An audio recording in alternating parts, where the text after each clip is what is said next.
За та бүхэнд энэ өдрийн мэндийг хүргэе. Шинжлэх ухаан танин мэдхийн одон өндөр суугийн хүннүүгийн түүх нэвтрүүлэг эхлэхэд бэлэн боллоо. За энэ хүн нэвтрүүлгийг хөтлөгч Ганс Шмэний бие болон Америк сургуулийн түүхийн багш Маратхан бид хүн бэлтгэр өгдөг. Өдрийн мэнд хүргэе. За өдрийн мэнд хүргэе.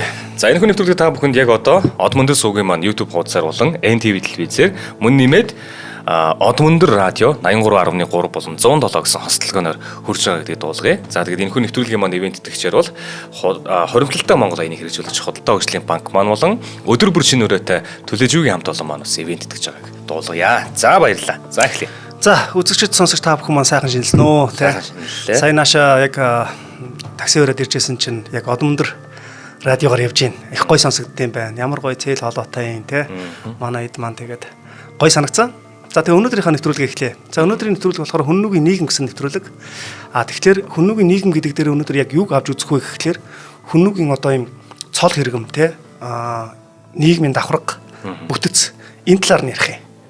Тэгэхээр хамгийн эхлээд хүннүүгийн тухай ярихад бол шанив гэдэг нэр томьёо гарч ирнэ гэсэн үг. За наадах чи яг гоё мэдэж авъя. Шанив бол хаан. Хамгийн оройд ирнэ гэсэн үг. За. Тэгэхээр яг л ерөөсөө яг энэ багхгүй. Яг энэс л эхлэх ёстой гэсэн үг. Хүннүүгийн яг хааныг бол шанив гэж байгаа байхгүй. Бид бүгдийн ойлголтоор бол хаан гэдэг цол тэмдэг бол хүннүүдээр шанив гэдэг нэр томьёогоор гарч иж байгаа. За тэгэхээр энэ талаар бол нэлээд сайн судалгаа хийсэн хүн бол доктор Гүнжин Сүхбаатар байхгүй. 1980 онд бичсэн монголчуудын эртний үг гэдэг судалгааны бүтээл дээрээ те яг энэ талаар бол нэлээд сайн судалж үзээд 13-аас 14 дугаар зууны үеийн монголчуудын төрийн практикт хэрэгэлдэг байсан хаан те хатан гих утгаар одоо хаан гэдгийн хажуугаар бас хэсэг үе хэрэглэж байсан сайн гэдэг үг те энэ үгнүүдтэй дүүцэх үйц ер нь бол утга санааг илэрхийлж байгаамаа гэж байгаа. Гэхдээ яг нөгөө хаан хатан гэдэг үг бол нөгөө бидний үздэг эртний төр тусууд те эндээс одоо жужаан улсоо гэж байгаа. Гүнжин Сүхбаатарын үзнэр бол Монгол нэрэн улс гэж байдаг. Энэ дэр нөгөө хаан хатан гэдэг цолыг авч хэрэглэж эхэлж байгаа байхгүй. Тэгэхээр шанив гэдэг нэр томьёо бол ерөөсөө л яг энэ утга санааг илэрхийлж байгаа буюу улсын дээд одоо эрх мэдлэлтэнтэй хаан гэсэн утга санааг илэрхийлээд байгаа. Тэгэхээр хүннүүгийн ер нь хүчрэгжиж мандаж бууран дороотох ер нь бол шанивгийн үйл ажиллагаатай л холбоотой. Хүннүү гүрний эхний 3 шанив болох те нийтийн тооллын өмнөх 209 оноос нийтийн тооллын өмнөх 174 онд шанив хаан ширээнд суусан модон шанив те. Тэгэхээр тэр хүн бол хүннүүгийн гүрний төрийн жолоог бол атгаж улс төрийн зүг чигийг нь тодорхойлсон. За түүний дараа түүний хүү болох те эцгээсээ хүчрэг гүрнийг өвлөн авч нийтийн тооллын өмнөх 174-өөс 161 он хүртэл хүннүү гүрнийг илүү хүчрэг болгосон лавшаан буюу гів шанив байхгүй. За хүннүү гүрний хүчрэгчлэлтийн бүр оргил үе хүргэж чадсан гүнчэн шанив гэж байна. За эдгээр шанивнууд бол яг үнэн утгаараа бол нүүдэлчдийн дундаас хамгийн анхны эзэнт гүрнийг байгуулж чадсан бөгөөд хүчрэгчлэлтийн хамгийн оргил үед нь авчиж чадсан. Эхний 3 шанивгийнхаа үед. За энэ нь яг юу хэлээд байна гэхээр яг тэр шанив гэдэг нэр томьёо өөрөө яг бүрэн утгаараа хэрэгжижсэн те үүнээс гадна шанивгийн эрх мэдэл гэдэг бол агуу том байсан илэрхийлээд байгаа. За яг хэдийн үеэс те ингээд хүннүг одоо ингээд шанив өргөмжлөх болсон бэ. Шанив гэдэг нэр томьёо яг хизэнээс гарч ирсэн бэ. Ингээд ашиглах болсон бэ гэдэг те. Энэ нь бол яг түүхэн сурвалжуудад бол тодорхой заагааг байдаг. Гэхдээ яг сурвалжид тэмдэглэгдсэн хамгийн анхны те шанив гэдэг бол яг хүннүүгийн шанив гэх юм бол төмөн шанив буюу модугийн эцэг. Үүнээс өмнөх бас хэд хэдэн шанивгийн нэр гарч ирдэг. Гэхдээ яг улс төрийнхэн тэр нөгөө нэг явуулж исэн бодлого те энэ зүйлүүд нь тодорхой биш учраас ер нь бол төмөн шанивгаас эхэлж тоолоод явдаг.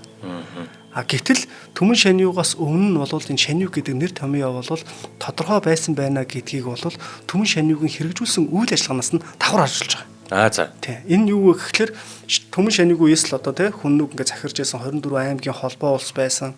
Үүнээс гадна тэр эртний хятадын 7 улсын тий одоо нэгтгсэн цэнгүүрэнтэй тэмцэлдэж байсан улс байсан тий. Энэ бүх зүйлийг харах юм бол магадгүй төмөн шанивч гэсэн эцгээсээ тий энэ цол хэрэгмийг өвлөж авсан.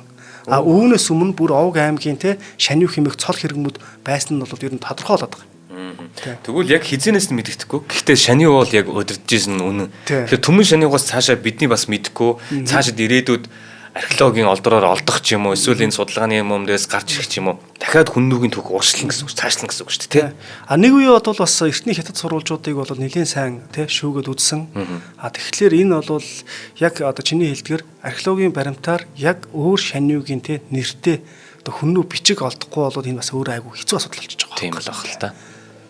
За тэгэхээр одоо бол хүннүү гүрнийг бол те хүчрхэг болгосон гүрэн гэдэг явахаар бид нар шууд модон шаниугаас эхлэх болчихж байгаа байхгүй юу? Хүннүү ус гэх юм бол төмөн шаниу болоо явчихж штэ те.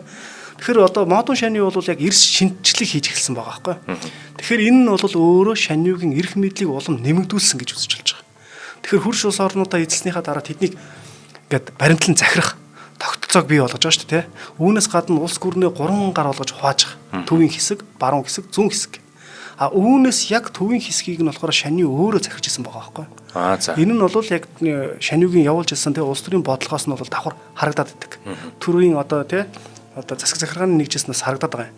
За тэгээ энэ газар нутаг гэх юм бол ерөнхийдөө нөө орхон те туулгын сав нутаг тэдгээрээс одоо ингээд чигээрээ урагшаага явах нь шүү дээ. Тэгээ ингээд цагаан хэрэм хүртэлх нутгийг хамаарч байгаа байхгүй. За. Тийм. Тэгэхээр шаниугийн ордон өөрөө хаан байх ёстой вэ гэхлээр нөө луу тот болж таарж байгаа. За. Яг нөө луу тот гэсэн нэвтрүүлэг дээр хэдүүлээ давхар ярьсан шүү дээ те. Энэ ямар учиртай юм бэ гэхлээр луу тотын цаг хугацаа болвол ер нь модон шаниугийн цаг хугацаанд орж ирээд байгаа байхгүй. А өмнө нь бол мэдээж одоо нэг ордууд байсан те төмөн шаниугийн үеэс ингээ ордууд байсан, ордослог гээд хоц сууринтай байсан те төмөн хэмээх суурин байсан байна гэл ингээд яриад байдаг. Говийн ард бол хоц суурин байгаагүй гэсэн юм судлаачдын дүгнэлт байсан бол луут хотыг олж нээснээр энэхүү одоо баримтыг эрс ницаасан бөгөөд модон шаниугийн үеэс те луут хот бол бас л яг энэ уугуул Монгол нутагтаа нэг Арангаа аймгийн одоо Үлзий цумандаа те байсан байна гэдэг санаа гарч ирээд байгаа байхгүй. Тэгэхээр одоо төв нийслэл маягийн юм байна шүү дээ. Шаниу өөрөө суудаг. Яг төв түйсгтэй байгаа. Зуны ордон те.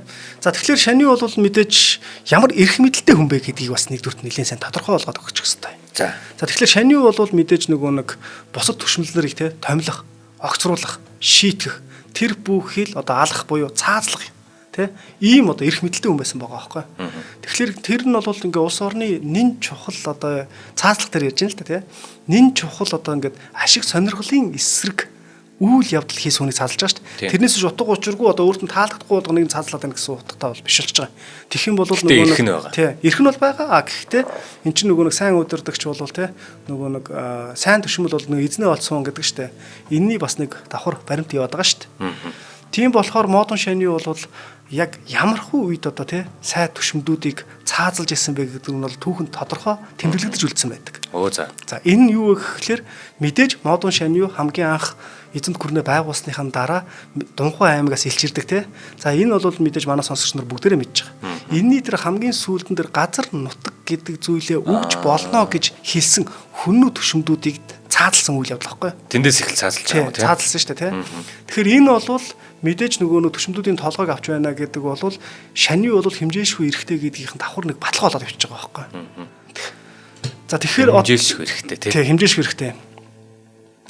Энэ бол мэдээж нөгөө тусгаар тогтнол тий улс орны одоо ингээд хамгийн нэн чухал одоо байдлын эсрэг дуурсан учраас ийм зүв зүйтэй алхам хийсэн гэдгийг бол түүхчид бол онцлон тэмдэглэсэн байдаг. Энэ бол зүв зүйтэй зүйл. Дараагийн үйл явдлуудад бол бусад төшмдүүд нь оролцохгүй байх гэж хэлдэг. Манай зандаах бас айгүй гоё тодорхойл хэлдэг шүү дээ. Магадгүй энэ дотор чинь бас тэр модон шаниу дөнгөж шаниу суусан учраас те төмөн шаниуг дагж байсан те эсвэл одоо нэг өөр улс төрийн бүлэглүүд байсан. Энийг эсэргүүцэж исэн хүмүүсийг саяны энэ нөгөө нэг илч төлөөлөгч тэр газар усны шалтгаанаас ахуулаад те цаазалсан буюу өөрсдийнхөө дайснуудыг зайлуулсан юм биш үү гэдэг санаа гарч шалтгаан хүлээж байгаа те шалтгаан хүлээж байгаа те. Тэгэхээр энэ бас байж болох хувилбар. Гэхдээ ер нь бол тэр төшмдүүдийг шууд цаазалж байна гэдэг бол шаниу ямар эрх мэдэлтэй вэ гэдгийг бид өнөөдөр энэ дугаараас харж болж байгаа байхгүй. За. Дээрэс нь бас нэг зүйл байгаа. За цаазалж болж шүү дээ. Тэгэхүүл бас амьд авч үлдэж болж байна. Энэ бас л яг нөгөө түүхэнд бас тодорхой дурдж үлдсэн байгаа байхгүй. Ямар ч төрлийн дээд албан тушаалтай сайд байсан үхс их нь шаниугийн гарт юм биш үү? За тэгэхээр одоо энд бас нэг ийм үйл явдал болж байгаа. Нийтийн тооллын өмнөх 176 онд хан улсын Хуанди бол модон шаниудыг захиад гэсэн. Тэр захиандаа бол зөөхөн нэг товчлоод ингээд утгачлаад хэлчих юм бол танаа баруун зүгийн ноён чинь цэргийн жанжин чинь манай хан улсын баруун хойд хэдл хязгаар руу довтлоод байна. Та энэ асуудлаа шийдэж өгнө үү? Инх хүргийн гэрээ ёсоор бол хоёр улсын хамгийн том зарчим бол хоорондоо үл довтлцох. Тэгтэл танаа одоо баруун зүгийн чинь жанжин шаниугийнхаа одоо энэ зарилгийг зөрчөөд гэсэн ингээд нэг юм юу хийж штэ хатуур хийгээд ховлж штэ за тэгээ та энэ асуудлаа шийдэж өгнө үү гэдэг маягаар хэлж байгаа байхгүй. За тэгэхээр нь модон шанив ямар арга хэмжээ авсан бэ гэхээр мэдээж тэр одоо бусад өөр улс орны те хааны одоо хатгаасаар өөрийнхөө цэргийн жанжиг цаазлах те байж болох уугүй юу те. Нэгдүгээр байж болох уугүй. Хоёрдугаарт өөр улс орны шанив ингэж хэлж байгаад нас дургуутсан ч юм уу те. Тэр баруун зүгийн ноёноо дуудаж авчираад шийтгсэн гэж. Тэр шийтгэл нь нөгөө Венди хаанд одоо нэг Хуандид хэлсэн захиа шүү дээ. Тэр захианд болохоор ингэж байгаа байхгүй. За би баруун зүгийнхаа ноёныг өөрийнхөө орд өргөөндө дуудаж авчирж байгаад те маш хатуу чанга зэмлээд чи яагаад хаан улс руу довтолж байгаа юм бэ? Манай хоёр улс бол инх ургийн гэрээтэй учраас хоорондоо үл довтолцох гэсэн гэрээтэй. Чи үнэхээр дайн байлдаан хийх дуртай юм бол надтай хамт баруун зүгийн улс орноо довтол гэсэн. Тэгээ бит хоёр 36 зарим түүхэн сурвалжуудад 26 те хот улсыг эзлээд ороод ирлээ гэж байгаа байхгүй. Тэгэхээр нөгөөт чинь энэ орог шийтгэлөө те баг шагналуу те. Тэгэхээр энэ бол шани бол нөгөө нэг цаазлага цаазлна авч үлдэнэ гэдэг утга санааг бас давхар харуулдаг байна. Үүнээс гадна ганцхан модон шаниугаар жишээ авах биш. Дараагийн шаниунууд ч гэсэн те иймэрхүү эрх мэдэлтэй байсан. Энэ нь юу гэхээр одоо хүннүүгийн одоо бас дөрөв дэх шаниу байгаа шүү дээ. Төрийн хэргийг одоо ингэж булааж авсан гүнжин шаниуг дүүн байгаа. За энэ дүүн бол яасан бэ? Ижишээ шаниу. Бас л нөгөө хүчрхэг шаниу гарч ирсэн гэдгийг хан улсад ойлгуулж чадсан. Хан уудын Хуандид те. За ингээд нийтийн тооллын өмнөх 120 онд санамсаргүй одоо гинэн байдлаасаа болоод гэх юм уу те хан улсын цэрэгт ялагдсан баруун зүгийн цэргийн жанжина буюу Ситу Ванга гэж байгаа байхгүй юу? Цаазлахыг оролцсон байгаа байхгүй. Тэгэн гут нөгөө Ситу Ван чинь шаниу намайг цаазлах учраас гээд хан улс руу ураад орчиж байгаа. Энэ үйл явдал болж байгаа. Тэгэхээр шаниу гэдэг бол хэр том эрх мэдэл байсан бэ гэдгийг бол эндээс бас давхар ойлгоод хараад явчихж болж байгаа. Одоо тэгээд за шаниу бол одоо бүр мэдээж хаа эзэн байх юм шүү дээ. Төрийн хэрэг мэрэг сайд ноёд бүгднгийнхаа өгсөхийг мэддэг юм. Тэгээд одоо модон шаниугаас өмнө бол ямар нэгэн тийм давхар тэгээд төр засгийн энэ юм ингээд тогтчл байсан байх л та. Гэхдээ ямар ч одоогийн байдлаар бол модон шаниу бол хүннүү гүрний эхлэл гэж үзээд байгаа. Тэр хүн урд нь гараагүй замыг гаргаад сэтлээд ингээд тавиад нэг юм босгоод өгсөн. Тэрэн дээрээс нь хөвгүүд нь цааш нь улам том гүрнийг байгуулж явсан тий. За шаниу толгой дээр байна. Түүний араас. За шаниугод нэг жах ахаад нэг жах явуулаадах юм.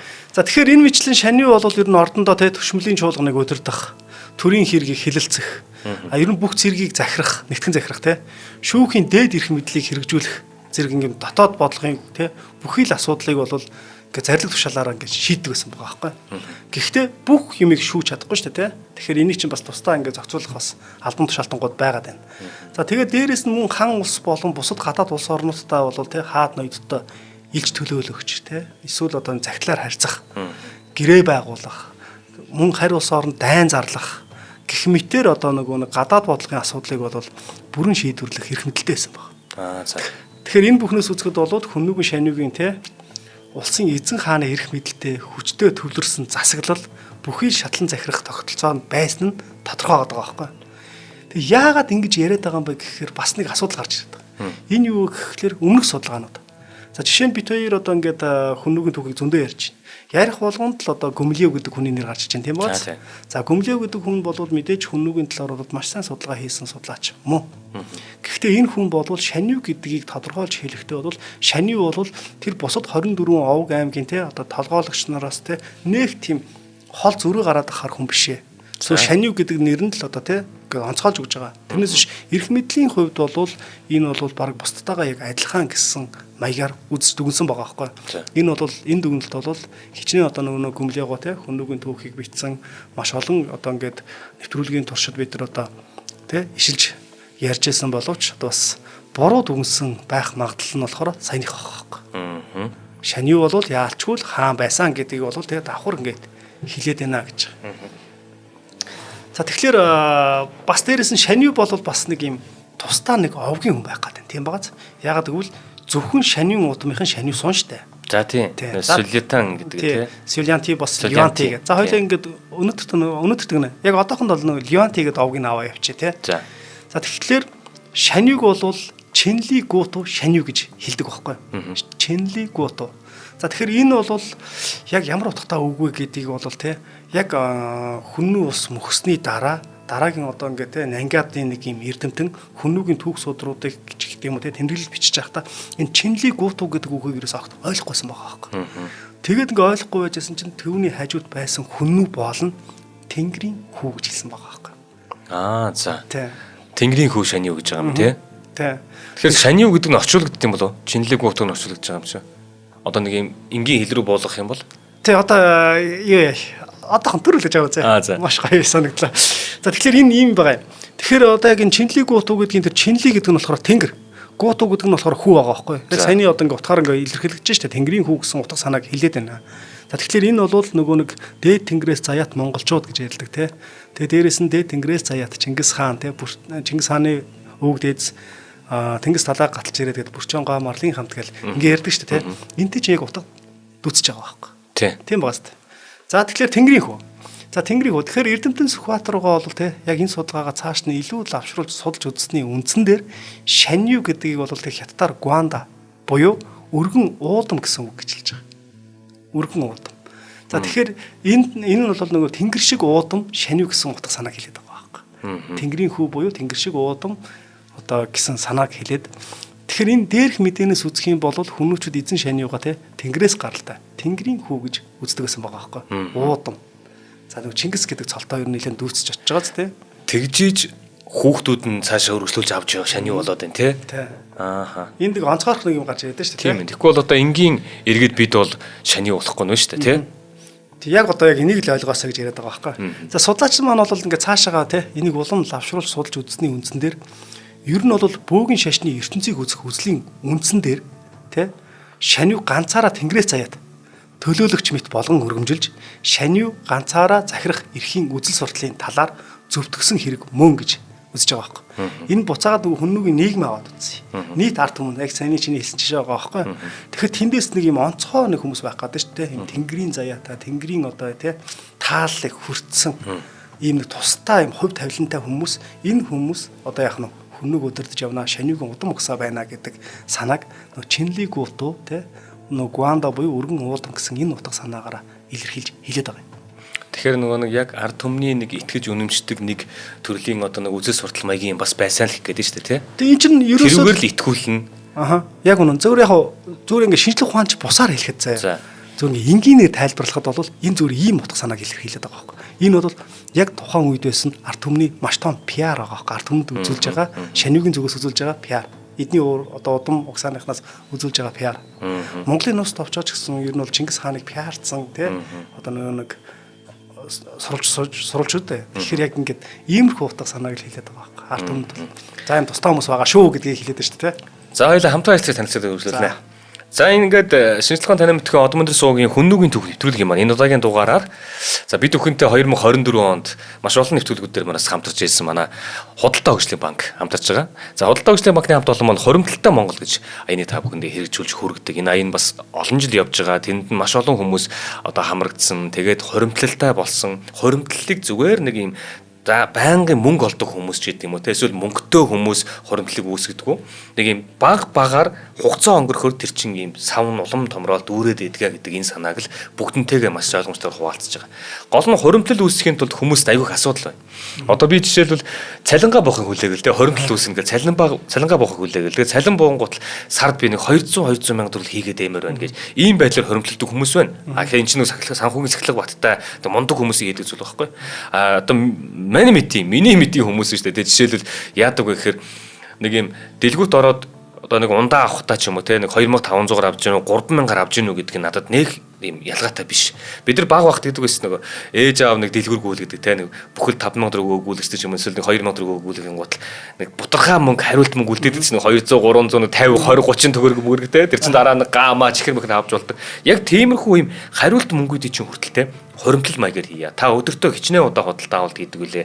Хичнээн удаа дэлгүүр орж байгаа үлээ. Тэр болгоноос ч юм багаар таны мөнгө чи хоримтлуулаад танд мэдэгдэхгүйгээр ийм хялбар үрсийг санал болгоод байгаа байхгүй нөгөө хоримтлалыг бий болгохын тулд улам хялбарчлаад байгаа гэсэн үг. За эхнийх нь бол хариултаа хадгалъя гэдэг үйлчилгээ. За нөгөө бас яриад байгаа бидэрт хариулт хадгаллыг үйлчилгээ бүртгүүлъя гэдээ очих юм бол танд ийм сонголт өгнө. 1000-аар бүхэлдэх юм уу 2000-аар 3000-аар 4000-аар дээдлэн 5000-аар. За тэгэхээр би нэг за 5500-аар юм авах гэж бодъё. Би 1000-аар бүхэлдсэн байлаа гэж бодъё. Би карт оншилгоод миний картнаас 6000 төгрөг гарна. 5500 нөгөө нэг бүтээгдэхүүн үйлчлэг үзүүлсэн тэр 5500 500 төгрөг нь болохоор таны карт унших болгонд чинь тэр 1000-аар бүхэлдсэн учраас үлдэгдэл нь ингээл хадгаламж болоод өсөөд байна. За энэ нэгэн заяа. Хоёр дахь нь болохоор бүр өдөр бүр хоримтлуулъя гэдэг амар гоё үйлчлэг. Энэ надад илүү таалагдаад байгаа байхгүй. Яа тийм гэхээр таны дансан чинь заяа өнөө орой жишээлбэл нэг 222 мянга төгрөг байлаа гэж бодъё. Бас ялгаа байхгүй 1000-аас 5000 хүртэл бүхэлдэнэ. За би хэрвээ 5000-аар бүхэлдсэн байх юм бол шүү дээ. 222 мянга төгрөг байх юм бол өнөөдөр оройдоо 12 цаг өнгөрлөө. Тэр 2000 төгрөг нь миний хадгаламжийн дасар яваад байна.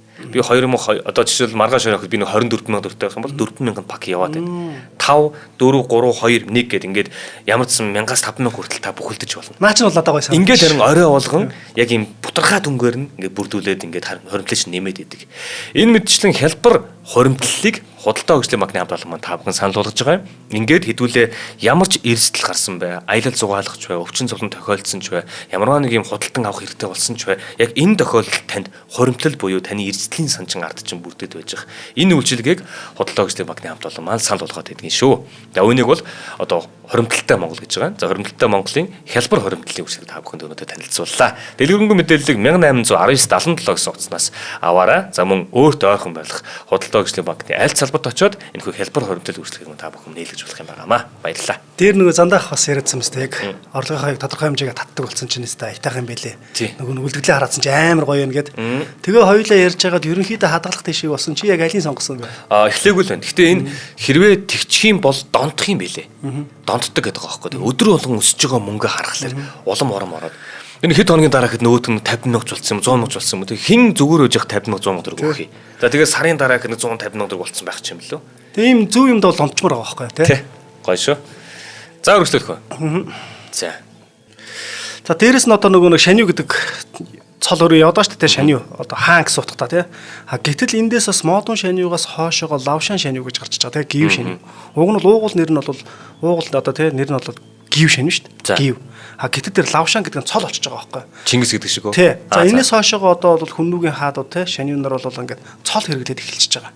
Харин тэр буюу тэр шанив. Тэр буюу тэр шанив гэдэг нэр нь болон тэг өргөмжилж байгаа цолтой хамт яваад л шүү дээ тий. Сая нөгөө өмнөд өнөдөр бүр амар их тодорхой гарч ирээд байгаа шүү дээ тий. За тэгэхээр энэ бол ер нь бол нөгөө нэг Монголын төрт одоо эртний төрт улсууд байгаа шүү дээ. Энд чинь бас нөгөө нэг өөрийнхөө нэрийн хажуугаар одоо ингээд мөн өргөмж нэр те цол ингэж хэрэгэлдэг байсныг бас ингэж гаргаж ирж байгаа байхгүй. Тэгээд дээрэс нь бас нэг ийм зүйл байгаа. Шанив. Хүнүүгийн шанив төрийн бүрэн эрэхэд эзэн те. Тийм учраас төрийн хаш тамхитай байсан гэж байгаа байхгүй. Хаш тамхитай. За наадах ч юм бол одоо бүр яах аргагүй те. Тий. За тэгэн гут энэ хаш тамхи гэдэг нь болохоор хэдийгээр нөгөө нэг яг нийтийн тооллын 90 он тий. Модон шаниваас магадгүй 300 жилийн дараа шүү дээ тий. Энд бол нөгөө нэг умард хүннүүгийн төрийн шанив тий. Шанивд хаш тамхи байсан гэдэг ийм сурвалжийн мэдээ байгаа байхгүй. Тэгэхээр түүхэн цаг хугацааны хувьд ингээд бодоод үзэх юм бол мэдээж энэ бол хүннүү одоо гүрэн мөхөх тийшээгээ те энэ үед ийм хаш тамхтай байсан байгаа юм шиг харагдаж байгаа боловч буцаага түүхээ ингээд наашин татаад аваад үзэх юм бол модон шанивгийн дараа суусан лавшаан буюу гів шанив. Энэ шанив дөнгөж шанив суусан үед нь болохоор хан улсаас ирсэн юэ гэдэг төшмөл байгаа шүү дээ. За энэ юэ төшмөл бол хүннүүгийн төрд бол маш их гавьяа байгасан байхгүй. За ингэ гавьяа байгуулсан маш олон одоо сургамжуудыг маш олон одоо тий зөвлөмжүүдийг одоо ингэ шанивд өгсөн байгаа юм. За энэ зөвлөмжүүд дотор болохоор нэг зөвлөмж нь та хан улсын хуандита тий загтлаар харилцахдаа нэг дахин том цаасан дээр бич нөгөө нэг хан улсын хуандыг одоо тий ингээд нэг захиа өчг нэг юм цаас байдаг шүү дээ. Тэрнээс нэг дахин том дээр бич. Үүнээс гадна тэр захиан дээр маш олон тамга тэмдэг дарагж байгаа байхгүй. За тэгэхээр энэ бол нөгөө нэг энэ үеэсээ л хүмүүчд тамга тэмдэг те хэрэгэлдэг байсан юм байна. Тамга дардаг байсан юм байна гэдэг зүйл бас давхар гарч иж байгаа шүү дээ те. Тэгэхээр энэ нөгөө хаш тамга буюу те хаш тамга гэдэг маань болохоор хас буу тамгата би ерөнхийдөө зөөрлж бодоод байгаа байхгүй. Тэгэхээр хүннүү баг магадгүй модон шанийг үеэс ч гэсэн хаш тамга хэрэгэлдэг байсан байх магадлалтай. Эсвэл хаш тамга биш юм а гэхэд те магадгүй хүрлэр хийсэн ч байсан ч болно. Гэхдээ хүннүүгийн шанив тамга хэрэгэлдэг байсан. Тамга гэдэг бол хааны тамга шүү дээ энэ чинь тийм ээ. Ирэх мэдээ 2000 хэдэн зуун жилийн өмнө шүү дээ тий. Тэгээ энэ тамга чин нэгдүгээрт нөгөө нэг төрийн хэрэг мэрэг инээ тэр юм явуулахад хэрэг болоод тий гадаад дотоод харилцаанд хэрэг болоод байгаа тушаал машаал гаргах юм уу ямар юмд хэрэг болоод байгаа ч гэсэн зарлиг марлиг гаргах хэрэг болоод байгаа гэсэн тий. Өөрийг нь шанивын баталгаа болоод байгаа шүү дээ. Тэр овгийг одоо энэ тамга нь тэнд байж ийж тий энэ овг бол энэ шанивын удмаа гэж. За дээрэс нь одоо нэг ийм зүйл байгаа даа. Ер нь бол шаниуг хэн залгамжилдаг вэ гэдэг зүйл гарч иж байгаа. За гэтэл энэ бол яг нь ер нь модуунаас хоошоо бол нэг хэсэгт дандаа ингээд ууган хөөнөр залгамжилж байсан тий. Ижиж шани бол төрийг булааж авсан гэдэг ч юм уу. За тэгээ хүннүү нэг жаахан дороотод эхлэн гут ч нэг хуучин овгийн байгуул үе буюу хүннүүгийн тий. Овгийн байгуул хуучин ёсоо сэргээгээд шаниугийн дүү ингээд шаниу болох гэдэг ч юм уу тий. Ийм зүйлүүдийг сэргээсэн. Гэтэл энийг бас зарим шаниунууд зөрчил явуулсан байгаа байхгүй. Гэтэл хан улстай одоо холбоо тогтоосон ухааны шаниу байгаа шүү дээ. Жижиг шаниу, ухааны шаниуг ах トゥ шаниу байгаа. За энэ шаниугийн үеийн түүх бол мэдээж хан улсын түүх сурвалжууд бол нэлийн дэлгэрэнгүй бичиж үлдээгдсэн байгаа. Тэгэхээр нийтийн тооллын өмнөх 58 оноос нийтийн тооллын 31 он хүртэл нийтдээ 127 жилийн хугацаанд гэсэн үг байхгүй тий. 14 шаниу суусан байдаг. Тий. Тодорхой суусан байгаа тий. Тэр чинь одоо ингээд хан улсын тэр нэг төрийн түүхөнд нэлийн сайн тэмдэглээд үлдсэн байна штэ. Тэгтэл энэс 8 нь болохоор хүүн суусан баг. Тэгээд шууд эцгээс хүүд шаниу болсон. Гэтэл 3 нь болохоор дүүн ахыгаа залгамжилж хаан ширээнд суусан. За тэгэн гоо дахиад нэг 3 үлдчихэж байгаа сте тий. За энэ нь болохоор бусад өөр янзаар гэж байгаа байхгүй төрийн хүчээр тавигдсан. Тий. Ингэж суусан гэж байгаа байхгүй. Тэгэхээр энд бол ерөнхийдөө бол нөгөө эцгээс хүүд бол илүү байсан гэдэг юм хэлээд байгаа. Гэтэл одоо энэ цаг хугацаанд дахиад нэг 100 жил өнгөрнө шүү дээ тий. Тэг чи нөгөө пүүнүү шаниу би шаниугээ гараад ирж байгаа. За энэ үед бол хоёулаа нөгөө өмнөд хүннүүгийн түүхийг ярьж байгаа чинь ер нь бол голцоо дүүндэр тий. Ингээд шаниу суугаа явчихж байгаа сте. Тэгж явж байгаа тэр өмнөд хүннүүгийн түүхэн донд модон шаниугийн удмын нэг хүү гарч ирээ сте бас тий. Шаниугаар суусан шүү дээ тий. Тэгэхээр одоо бол нөгөө нэг гүмлэгэн үдснэр бол хүнүүгийн шаниу бол тэр 24 овг аймагаас бол тий нэх ялгарх одоо нэг тийм эрх мэдэлтэй хүн бишээ гэдгийг бол энэ баримтууд бол ингээ хангалттай ницаасч байгаа байхгүй. Үүний ганцхан одоо ингээ тий хоёул ингээ яриад байгаа юм биш байхгүй. Энийг ч одоо ингээ маш олон түүхчид дээрэс нь одоо гадны одоо ингээ таскын тэргүүтээ тий маш олон түүхчид бол бодит байдал дээр бол шаниу бол яг л эзэн хааны хэмжээнд байсан юм а гэдгийг л давхар хэлээд байгаа. За шаниу бол мэдээж одоо төвийн хэсгийг захирж байгаа тий 3 гар болгож хувааж байгаа. За энэ хүмүүс одоо энэ том одоо хүннүүгийн эзэнт гүрнийг юугаар захирах уу гэхлээр мэдээж төшмөд дарга нараар тий захирж байгаа шүү дээ. За энэ бол мэдээж маш онцгой гэсэн үг. Яагаад вэ гэхлээр хинч урууж болохгүй гэсэн энэ албан тушаалуудад л онцгой хүмүүсээ тавина зү тий. Одоо ингээд зүүн баруун гэх хуваахаар чинь хэрвээ баруун гэх юм бол тэр чинь нэгдүгээр цаанаас ирэх дайснаас хамгаалах нь байна тий. Тэгээд нөгөө бүс нутаг газар нутгаа хамгаалж тэндээ байх нь. Тэгэхээр айгүй бие даасан байх гэдэг юм бас тий. Бас тийм. Тийм ээ. Энэ дээр бас нэг юм болоод байгаа юм. Хүннүүгийн төшмлүүдийг ер нь цолууд нь ингээд сонсоод байгаа юм бол хан улсын вантаа дүүцүүлээд тий хан улсын ван гэсэн цолоо шүү дээ. Энтэй дүүцүүлээд бас ван хэмээн нэрлдэг байсан байгаа юм. За энийг бол одоо яг Гүнжин Сүхбаатар баян ингээд судалгааны бүтээл дээр тий тэмдэглээд үлдээсэн байдаг. За тэгээ хүннүүгийн албан тушаалтанд төшмөдийн зэрэг дивийн талаар бол тий Сяма цэны түүхэн тэмдэглэл хан улсын судар, хожуу хан улсын судар, бас зэн улсын судар буюу эдгээр ингээд сурвалжуудад тодорхой дурдсан байгаа байхгүй. За тэгээ энэ мэдээг ингээд нэгтгэхэд аваад үзэх юм бол шаниугийн дараа 24 том төшмөл байгаа. 24 овг аймгийн холбоо улс гэдэг яриад байгаа шүү дээ. За 24 том төшмөл байх гэдэг шүү дээ. Тэгэхээр эндээс бол нэг төмтийн дарга нараас гадна 1100 гээд 10 гээд ингээд жижиг ингээд төчмлүүд болоо явчихна. Эдгээр чинь дотор ингээд задраа явчихна шүү дээ тий. Одоогийн бидний нийгэм байгуулалт шал хондоо зөв шүү дээ тий. 10-ын систем шүү дээ тий. За тэгээд ингээд хүн бол ингээд улс төрийн зохион байгуулалт те их нарийн хөгжингүү байсныг бас эндээс харж болж байгаа байхгүй хөгжингүүс. Хэдийгээр 24 төмтийн те ноёдын бүх албан тушаалууд нь сурвалж итгэх бичигт тодорхой дурддагдж бичигдэж үлдээг байгаа байхгүй. За үүнээс бол ерөнхийдөө бол яг тал нь буюу 12 нь тодорхой гадаг. За энэ 12 тодорхой байгаагаас за ингээд хамгийн томоос нь эхлээд явчих те. За тэгэхээр энэ бол зүүн баруун тууцын ван буюу сэцэн ван. Нөө зүүн сэцэн ван, баруун сэцэн ван гэдэг те. За энэ зүүн баруун сэцэн вангийн дараагийн албан тушаал болохоор зүүн баруун гүлийн ван. За эдгээр дөрвөн ванг бол ер нь бол нөгөө баг хитийцэн дөрөв гэх юм уу те хамгийн том албан тушаалтай шаниугийн дараах хамгийн том албан тушаалтай юу болчихж байгаа байхгүй тушаалтнууд болчих. За тэгээ энэ албан тушаалууд нь болохоор нийлээд дөрвөн эвертэн ван байхгүй. Зөв. За нөгөө эвертэн ван гэж гарч ирээд байгаа шүү дээ. Бүр тийм чинь бүр том тушаал байна шүү дээ. Том байна шүү дээ чинь бүр. Тэгээ тэр дөрвөн эвертэн вангаас бол хамгийн том нь болохоор зүүн сэцэн ван байхгүй. Зүүн сэцэн ван бол шаниугийн дараа шууд шаниу суух ахмад хүү байхгүй. Тэгэхээр хамгийн ихтгэлтэй гэсэн үг байгааз. За энэний дараа бас нэг ахаад нэг өөр цал гарч иж байгаа.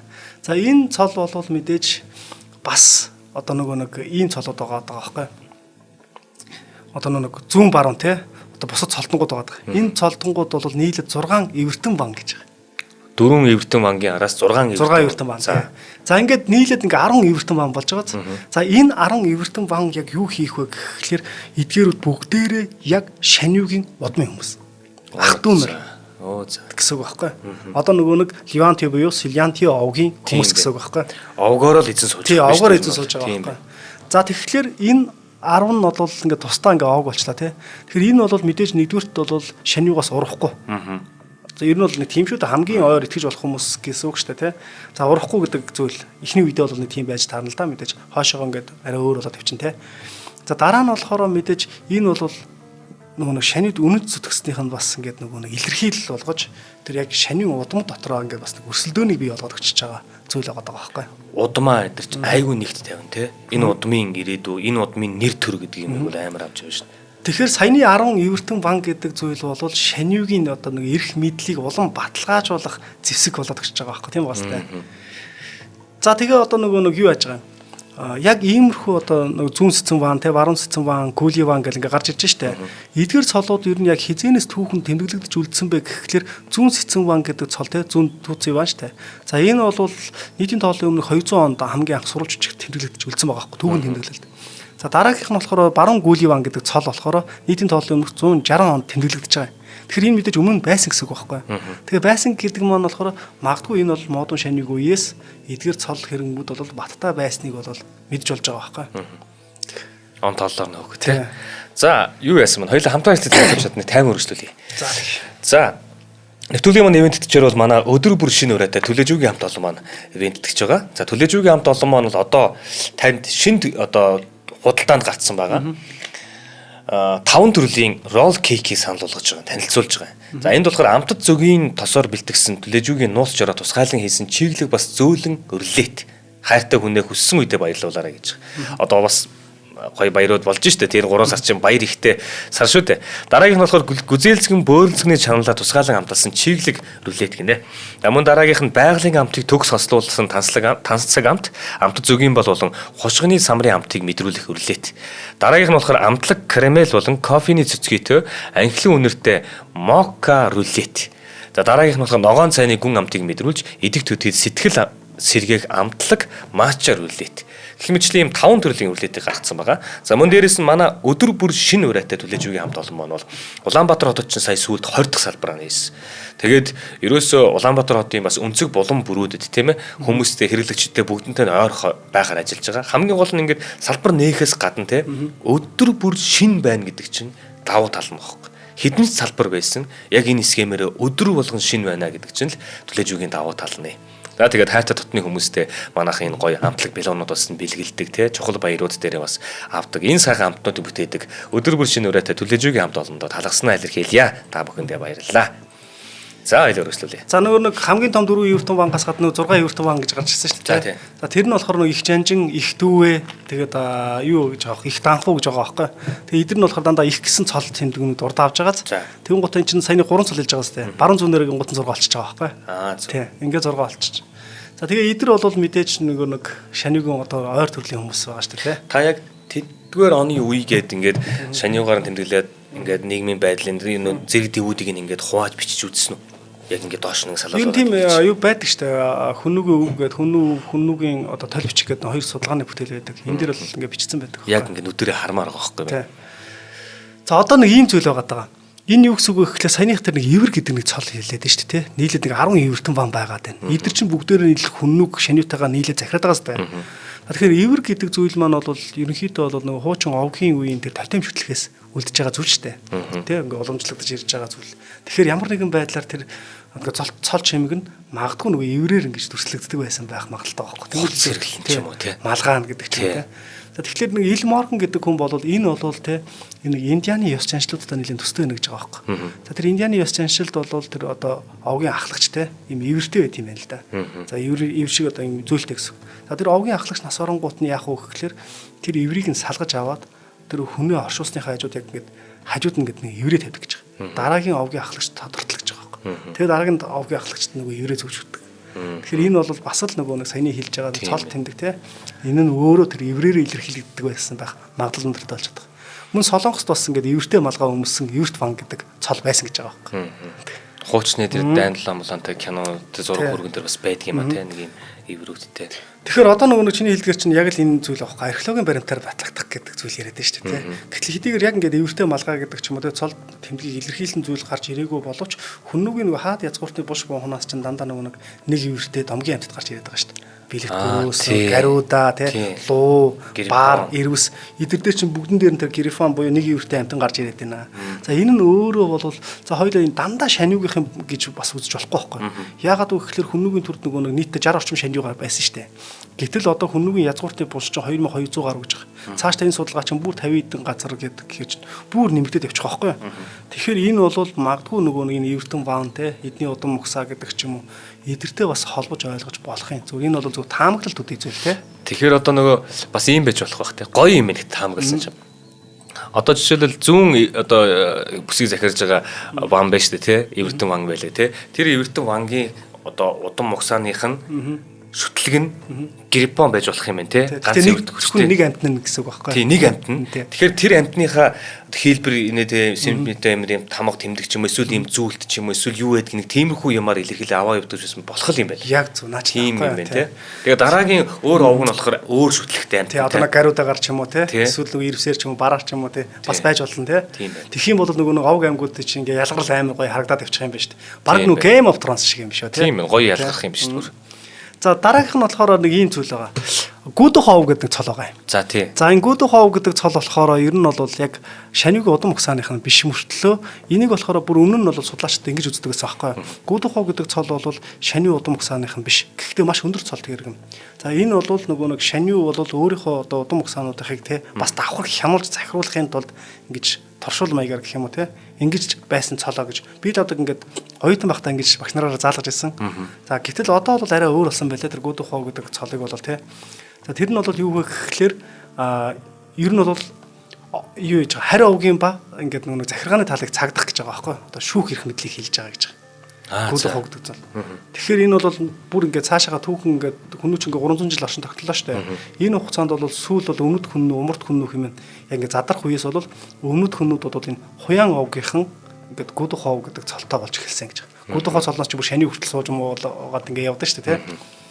За тэгэхээр энэ бол мэдээж нөгөө нэг төмтийн дарга гэдэг зүйл том цолууд явдаг шүү дээ. Тэр чинь 24 аймгийн тэр том цолтонгууд чинь бүгдээрээ л төмтийн дарга тий. Ийм явж байгаа. А гэхдээ яг бүгдээрээ төмц хэрэгтэй юугүй үл арай үгүй юм шиг.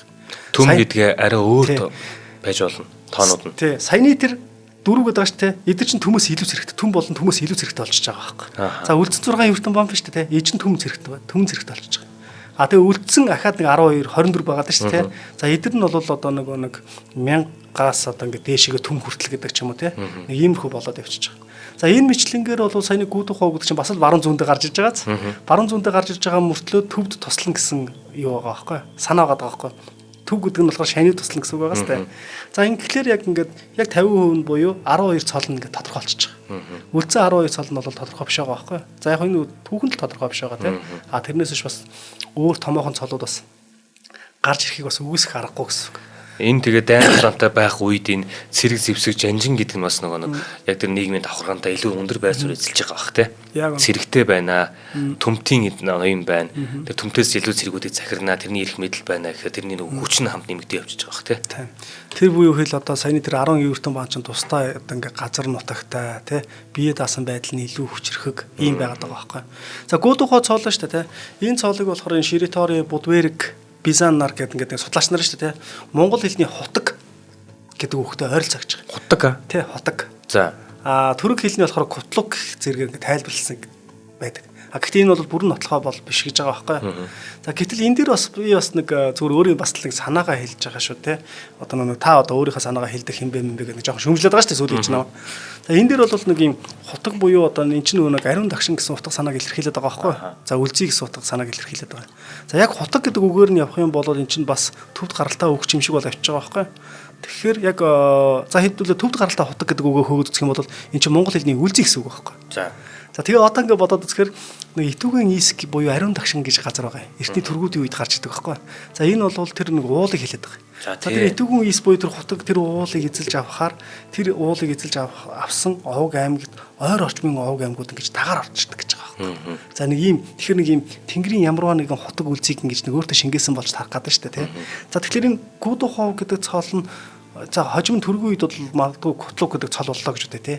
Гэтэл энэ нь 13 дугаар зуунд нэг Хутуула хаан тий Хутагт монхор Хутууга бэхи шихи хотог гэх мэтээр томоохон ноёд өгдөг цол байгаад гааз. За нэг иймэрхүү байж болох гэдэг. Гэтэл ахаа цаашаа явах юм бол Лигдэн хотогт хаан. Тийм баад. Тий. За тэгэнгუთ одоо цаашаа ахаад ингээд цаашаа яваад эхлэх юм бол нөгөө шарын шашинтай тий болсон үеэс хотогт хувилгаад. Тэр эн чинь бүгдээрээ яг л нэг л утга санааг илэрхийлээд байгаа сте тий.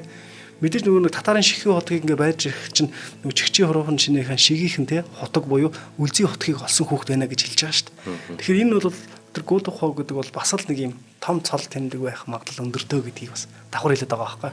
Яг ингээ бодсон ч амар сонирхолтой юм шүү дээ. За одоо бас нэг юм нэг тууци гэдэг цол байгаа даа шүү дээ тий. За энэ тууци гэдгийг болохоор ер нь бол монгол хэлний одоо нэг адил дуудлагатай тий ийм үгээр бол энэ түшээ гэх үг байж магадгүй гэдэг. Түшээ гүн гэж ярьдаг шүү дээ. За ийм байх магадaltaй гэдэг зүйлийг яриад байгаа. За одоо тэгээ цаашаагаа ярих юм бол одоо нэг Шаниугийн язгуур угсаа гарлаг яриад байна. Шаниу мэдээж нэг Леонти буюу Силянти овгийн хүн тий. Тэгэхээр энэ бол зөвхөн Силянти овгийнхны л удам угсаа ингээ яваад байна. Гэтэл ганцхан энэ овг нөгөө нэг 10 том эрх мэдэлтэй хүн байгаа шүү дээ тий. Эрдэнэ ван. Эдэртэйгээ нийлээд ингээ хүнүүг ингээ урт удаан хугацаанд аваад явах уу гэвэл бас боломжгүй зүйл болчиход байгаа. Тэгэхээр эн чинь бусад одоо ингээ нэлийн томоохон язгууртан тий овг аймагуудыг өөртөө нэгтгэх хэрэг гарч иж байгаа шүү дээ. За энэ овг аймагуудад бол нэг шалгарсан нэг хэдэн овг аймаг гарч ирнэ. Эндээс бол номер 1-ээр гарч ирэх овг бол Хуян овг байхгүй юу? Нөгөө хаттад авдаг. Одоо 13 дахь зууны үеийн хяад гэдэг үгтэй нэлээд дүүцүүч гэж яриад байгаа. За дээрэс нь Сёбо овг гэж гарч иж байгаа. Энэ Юлийн гэдэг, Цэйлийн гэдэг овг гарч иж байгаа. Лан гэдэг овг гарч ирээд байгаа байхгүй. За энэ дөрвөн уураг бол улсын доторх нэр хүндтэй угсаа тий залгамжлал буюу одоо өөрөөсөө ингэж давхар авч явдаг. Гэхдээ Шаниутай ингээд хот ургийн холбоо байгуулдаг гэж байгаа байхгүй. Энэс Хуян овг нь илүү их. Бусдын ч гэсэн Шаниутай бас одоо хот ургийн холбоо байгуулдаг. Нэг ийм овг аймаг байдаг. Тэгэхээр эдгээр дөрвөн овг те тэгээд Шаниугийн Силянти, Леонти гэдэг овгууд нийлжиж хүннүг хэмээх тэр том одоо ингээд те гүрний бүх ард иргэдийг захирах ийм зүйл одоо нэг төрийн том аппарат болж хувирж байна л да. Тийм л юм байна л да те. Эрх ашигч байгаа бах. Тэгэл нийлж байгаа л энэ 24 овгоо захирах нь шүү дээ. Энэ бас байх боломжтой хувилбар байхгүй юу? Яагаад вэ гэхээр хүннүг гүрэн чинь одоо 300 орчим жил оршин тогтнолоо гэж ярьлаа тий. Гэтэл энэс чинь өмнөх нэг 1000 жилийн тухай юм яриад байгаа. Тий. Үүнээс гадна нийтийн тооллын 5 дугаар зуун хүртэл хүннүг гэдэг нэр бол түүхэнд тий байсан юма гэдэг зүйл ярьж байна. Инхээр энэ бүх зүйлийг бодоод үзэх юм бол 1500 орчим жилийн түүх яваад байгаа сте. За энд чинь нөгөө нэг магадгүй одоо тэр Шаниугийн ураг овг аймаг чинь те байнга л ингээд тасралтгүй яваад байгаа шүү дээ. Одоо буцаад бодоод үзье та 13 дугаар зуун Чингис хаан. Чингис хаангийн гуцсан Чингис хаан Монголын нус товчоо. Бүрчонгоо Марлын хамт гэж Чингис хаанаас 400 жилийн өмнөх төв. За Чингис хааны удам угсаа бол 20 дугаар зуун хүртэл явсан. Ахаал 1400 орж жилийн 1200 400 жилийн юм болоод байгаа сте.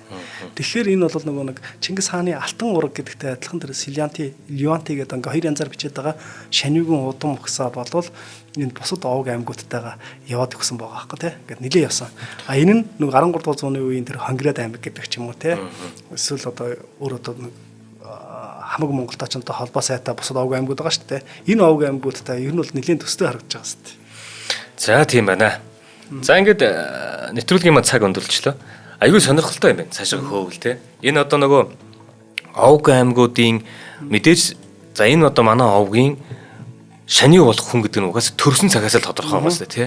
Төрхөөс нь ахвалал тэгэл тэр чинь нөгөө нэг ах дүүсийн хоорондын хаттын хоорондын юмуд явагдана. Энэ болгоноос цусаа хамгаалж явна.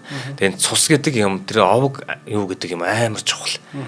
Тэгэл нөгөө нэг ирэх ашгууд те. Тэгэл ингээ байж Шаниун дээр дахиад өөр Шаниу сумаар гэдэг өөр овг аймагуд ингэдэг. Тэгэл наашаага биш цаашаага өөр улсуудтай хил авалцаал тэгэл дайн өдөөдөг гэдэг ч юм уу. Тэгээ ийм байдлаас болол нөгөө эзэнт гүрний бас байгаа хугацааны хувьд те ут богн байх шалтгаалж байгаа хэл та.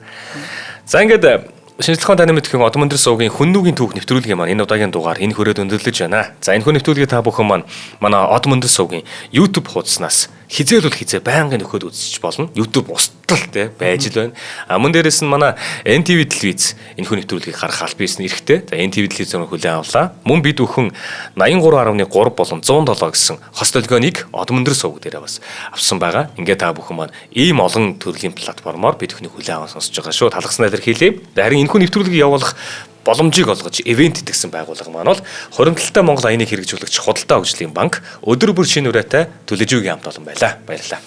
За баярлалаа. Үзэгч та бүхэндээ те яг одоо нэг нэвтрүүлгээ хүргэхийн тулд маш олон мэдээллийн сувгуудыг ашиглаж байгаа шүү гэдгийг давхарлаа. За баярлалаа. Нэвтрүүлгийг хүлээн авсан Нарны аймгийн монголчуудаа баярлалаа. Одон өндөр суваг энэ мэтлэн танин мэдхүн 1000 хөтөлбөрийг 2025 оны 7 сарын 1 хүртэл та бүхэнд хүргэх юм. Их хэлээрээ шинжлэх ухаан танин мэдхүг түгээхийн үйлсэд та нэгтгэх хүсвэл бидэнд таньд өгөх боломжтой. Нэг нэвтрүүлгийг 100 төгрөгөөр буюу 1000 нэвтрүүлгийг 100,000 төгрөгөөр үнэлээд та биднийг дэмжээрэй.